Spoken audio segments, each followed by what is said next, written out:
എല്ലാ പ്രിയപ്പെട്ടവർക്കും ക്രിസ്തുയേശുവിൻ്റെ നിസ്തുല നാമത്തിൽ പ്രഭാതവന്ദനം. ഇന്നത്തെ നമ്മുടെ ധ്യാനത്തിനായി വെളിപ്പാട് പുസ്തകം 2-ാം അധ്യായം 12-13 വാക്യങ്ങൾ. വെളിപ്പാട് 2:12-13. പെർഗമോസിലെ സഭയുടെ ദൂതൻ എഴുതുക: മൂർച്ചയേറിയ ഇരുവായ് തല വാൾ ഉള്ളവൻ അരുളി ചെയ്യുന്നത്, നീ എവിടെ പാർക്കുന്നു എന്നും അത് സാത്താൻ്റെ സിംഹാസനം ഉള്ളയിടം എന്നും ഞാൻ അറിയുന്നു. നീ എൻ്റെ നാമം മുറുകെ പിടിച്ചിരിക്കുന്നു.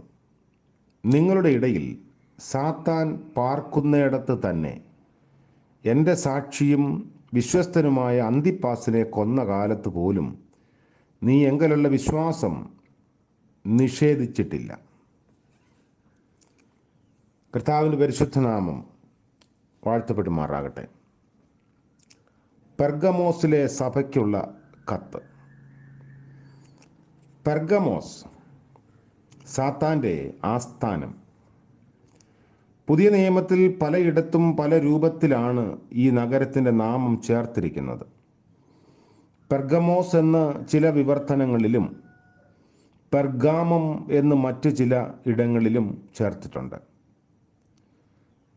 പെർഗമോസ് പ്രധാനപ്പെട്ട റോഡുകളിൽ നിന്ന് ഒറ്റപ്പെട്ട ഒരു പട്ടണമായിരുന്നു. ചരിത്രപരമായി വളരെയധികം പ്രാധാന്യം ഏറിയതുമായിരുന്നു. യോഹന്നാൻ്റെ കാലമായപ്പോഴേക്കും ഒരു തലസ്ഥാന നഗരി എന്ന നിലയിൽ 400 വർഷത്തെ പഴക്കം അതിനുണ്ടായിരുന്നു. 282 BC-യിൽ മഹാനായ അലക്സാണ്ടർ ചക്രവർത്തിയുടെ ഛിന്ന ഭിന്നമായ സാമ്രാജ്യത്തിൻ്റെ ഒരു ചെറിയ ഭാഗമായ സെലൂക്കിത് രാജ്യത്തിൻ്റെ തലസ്ഥാനമായി തീർന്ന ഈ രാജ്യം 133 BC-യിൽ മരിച്ച അറ്റാലസ് മൂന്നാമൻ റോമാ സാമ്രാജ്യത്തിന് ഇഷ്ടപത്രിക പ്രകാരം കൊടുക്കുന്നത് വരെ ഓരോ അവസ്ഥയിൽ ആണ് ഇത് മുന്നോട്ട് പോയിരുന്നത്. റോമാ ഭരണകൂടം ഈ രാജ്യം ഏറ്റെടുത്ത് പുനരൂപീകരണം ചെയ്ത് ആസ്യ എന്ന പ്രവിശ്യയ്ക്ക് രൂപം കൊടുത്തപ്പോൾ തലസ്ഥാനമായി പെർഗമോസ് തന്നെയാണ് തുടർന്നത്. ഈ നഗരത്തിൻ്റെ അന്തരീക്ഷത്തിന് എന്തോ പ്രത്യേകതയുള്ളതുപോലെ തോന്നുന്നു. പെർഗമോസിൻ്റെ ഭൂമിശാസ്ത്രപരമായ സ്ഥാനം അതിനെ കൂടുതൽ ആകർഷകമാക്കി. ഒരു കോണിൻ്റെ ആകൃതിയുള്ള മലമേൽ സ്ഥാപിതമായ ഈ നഗരത്തിൽ നിന്ന് നോക്കിയാൽ കായ്ക്കസ് നദീതടവും മധ്യധരണിയാഴിയും വളരെ ദൂരെ കാണാൻ സാധിക്കും. ആധുനിക പണ്ഡിതനും ദേശസഞ്ചാരിയുമായ സർ വില്യം റാംസെ പറയുന്നത്, ഈ വില്യം റാംസെ എന്ന് പറയുന്ന ആൾ വെളിപ്പാട് പുസ്തകത്തിൻ്റെ നല്ലൊരു വ്യാഖ്യാതാവും അതുപോലെ തന്നെ വെളിപ്പാട് പുസ്തകത്തിൽ പറഞ്ഞിരിക്കുന്ന 7 ആസിയയിലെ സഭകളുടെ ഭൗമിശാസ്ത്രമായ ചരിത്ര പശ്ചാത്തലമൊക്കെ വളരെയധികം ആഴമായി പഠിക്കാൻ ശ്രമിച്ച ഒരു വ്യക്തിയായിരുന്നു. ആസിയയിലെ മറ്റെല്ലാ നഗരങ്ങളെക്കാളും അധികം രാജകീയ പ്രഭാവത്തിൻ്റെയും അധികാര ശ്രേഷ്ഠതയുടെയും ഭാവസ്ഫുരണം കൊണ്ട് സന്ദർശകരുടെ ശ്രദ്ധയെ ആകർഷിക്കുന്ന ഒരു നഗരമായിരുന്നു പെർഗമോസ് എന്നാണ്. അത് സ്ഥിതി ചെയ്യുന്ന ഭീമാകാരമായ പാറക്കെട്ടുകൾ നിറഞ്ഞ വൻമല വിശാലമായ കായ്ക്കസ് നദീതടത്തിന് അഭിമുഖമായി ഉയർന്നു നിൽക്കുന്നു. അങ്ങനെ ചരിത്രപരമായ മാന്യതയും ഭൂമിശാസ്ത്രപരമായ സൗഭഗതയും ഒത്തിണങ്ങിയ പെർഗമോസ് അതിന് ചില സ്വഭാവ വിശേഷണങ്ങൾ ഉണ്ടായിരുന്നു. ശുദ്ധ വേദപുസ്തകത്തിൽ തൊട്ടും തൊടാതെയുമൊക്കെ പറയുന്ന കാര്യങ്ങൾ ഒരുപക്ഷെ വെളിപ്പാട് പുസ്തകത്തിൽ ചേർത്തിരിക്കുന്ന ചിഹ്നങ്ങളും അനുമാനങ്ങളുമൊക്കെ വളരെ ശ്രമകരമായി വ്യാഖ്യാനിച്ചാണ് ഇന്ന് നമുക്കതിൻ്റെ വ്യാഖ്യാന ഗ്രന്ഥങ്ങളൊക്കെ ലഭിക്കുന്നത്. ഒന്നാമത് പറയുന്നു, എഫസോസിൻ്റെയും സ്മുർണയുടെയും വ്യവസായ പ്രാധാന്യം പെർഗമോസിന് ഒരിക്കലും ഉണ്ടായിരുന്നില്ല. എന്നാൽ സാംസ്കാരിക കേന്ദ്രം എന്ന നിലയിൽ പെർഗമോസ് വളരെ മുൻപിൽ നിന്നിരുന്നു. വളരെ പ്രസിദ്ധി ആർജിച്ചതും 20,000-ൽ പരം കയ്യെഴുത്ത് ചുരുളുകൾ ഉണ്ടായിരുന്നതുമായ ഒരു ഗംഭീര വായനശാല, പ്രാചീന ലോകത്തിലെ ഏറ്റവും വലിയ വായനശാല എന്നറിയപ്പെടുന്ന അലക്സാന്ദ്രിയയിലെ വായനശാലയോട് മിക്കവാറും കിടപിടിക്കുന്ന തരത്തിൽ ഉള്ള ഒരു വായനശാല ഇവിടെ ഉണ്ടായിരുന്നു. പാർച്ച്മെൻ്റ് എന്ന പദം പെർഗമോസ് എന്ന പദത്തിൽ നിന്നാണ് ഉണ്ടായിട്ടുള്ളത്. ദീർഘനൂറ്റാണ്ടുകൾ നീല നദിയുടെ തീരത്ത് വളരുന്ന ഒരുതരം ഈറച്ചെടിയിൽ നിന്ന് എടുക്കുന്ന പൾപ്പ് കൊണ്ടുണ്ടാക്കിയ പാപ്പറസിൽ എഴുതിക്കൊണ്ടിരുന്ന മാനവ സംസ്കാരം ആധുനിക കാലത്തെ പുസ്തകം പൊതിയുന്ന പരുക്കൻ കടലാസിനോട് വളരെ അടുത്തു വരുന്ന തരത്തിലുള്ള കടലാസുകൾ കണ്ടുപിടിച്ച് ഉപയോഗിക്കാൻ തുടങ്ങിയത് BC 3-ാം നൂറ്റാണ്ടിൽ ആണ്. അതാദ്യമായി പെർഗമോസിലാണ് കണ്ടുപിടിച്ചത്. ഈ പദത്തിന് വെല്ലം എന്നാണ് പേര്.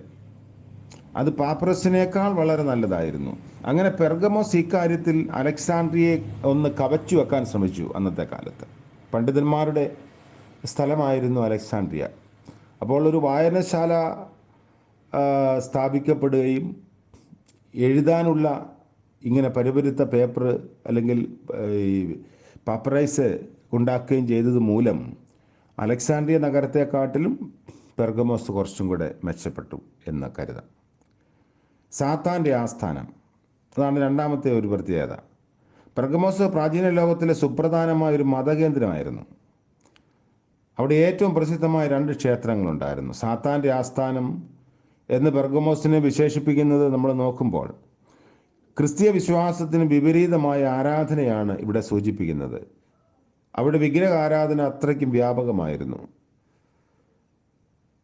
അതിൽ പ്രധാനം ഗ്രീക്ക് സംസ്കാരത്തിൻ്റെയും മതങ്ങളുടെയും ഉടമസ്ഥനും സംരക്ഷകനുമായി പെർഗമോസിനെ കരുതി. 240 BC-യോടടുത്ത് കിരാതരായ ഗോൾ വർഗക്കാരുടെ ആക്രമണത്തെ ചെറുത്ത് വിജയിച്ച നഗരം സിയൂസ് ദേവന് ഒരു ഗംഭീരമായ യാഗപീഠം നിർമ്മിച്ചു. അത് അഥേനയുടെ ക്ഷേത്രത്തിന് തൊട്ട് മുൻവശത്തായിരുന്നു. 40 അടി ഉയരമുള്ള ഈ യാഗപീഠം മലയുടെ മുകളിൽ ഉന്തി നിൽക്കുന്ന ഒരു വൻ പാറയുടെ മേൽ പണിത് ഉയർത്തിയതായിരുന്നു. വലിയ സിംഹാസനത്തിൻ്റെ പ്രതീതിയാണ് അതിനുണ്ടായിരുന്നത്. അതുകൊണ്ടുകൂടിയായിരിക്കും സാത്താൻ്റെ സിംഹാസനം എന്ന് യോഹന്നാൻ അതിന് പേരിട്ടത്. സിയൂസ് ദേവന്റെ യാഗത്തിന് വേണ്ടിയുള്ള പുക അവിടെ നിന്ന് ഉയർന്നുകൊണ്ടിരുന്നു. അതിൻ്റെ ചുറ്റും ലോകത്തിലെ അതിമനോഹരമായ കൊത്തുപണിരൂപമൊക്കെ ഉണ്ടാക്കിയിരുന്നു. ഇങ്ങനെ പെർഗമോസിൻ്റെ ഒരു മതപരവും ചരിത്രപരവും സാമൂഹ്യപരവുമായ പശ്ചാത്തലം വെളിപ്പാട് പുസ്തകത്തിൽ യോഹന്നാൻ ഉപയോഗിച്ചിരിക്കുന്ന വാക്കുകളുമായിട്ടൊക്കെ യോജിച്ച് നിൽക്കുന്നതാണ് എന്ന് പറയാനാണ് ശ്രമിക്കുന്നത്. രക്ഷിതാവായ ആസ്ക്ലിപ്പിയോസ് എന്ന ആസ്ക്ലിപ്പിയോസിൻ്റെ പൂർണ്ണമായ ഒരു ശിലയും അവിടെ ഉണ്ടായിരുന്നു. അതായത് പെർഗമോസിലെ ഇഷ്ടദേവനായിരുന്നു ആസ്ക്ലിപ്പിയോസ് എന്ന് പറയുന്ന ദേവൻ. അതുകൊണ്ട് വ്യത്യസ്തമായ ദേവസങ്കല്പങ്ങളും ആരാധനകളും നിറഞ്ഞ സ്ഥലമായിരുന്നു. ആസിയയുടെ ഭരണ കേന്ദ്രമായിരുന്നു പെർഗമോസ് എന്ന് നമ്മൾ കണ്ടു.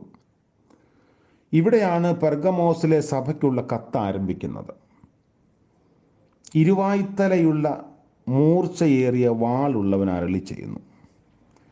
അതായത് ഉയിർത്തെഴുന്നേറ്റ മഹത്വവാനായ ക്രിസ്തു റോമാ സാമ്രാജ്യത്തിലെ നാടുവാഴികൾ 2 തരക്കാരായിരുന്നു. വാൾ വഹിപ്പാൻ അവകാശവും അധികാരവും ഉള്ളവരും ഇല്ലാത്തവരും. പെർഗമോസിലെ ഭരണാധിപൻ വാൾ വഹിക്കുവാൻ, അതായത് കൊല്ലാൻ അധികാരമുള്ളവനായിരുന്നു. അതുകൊണ്ട് ക്രിസ്ത്യാനികൾക്കെതിരായി ആരോപണമുണ്ടായാൽ മരണശിക്ഷ മിക്കവാറും ഉറപ്പായിരുന്നു.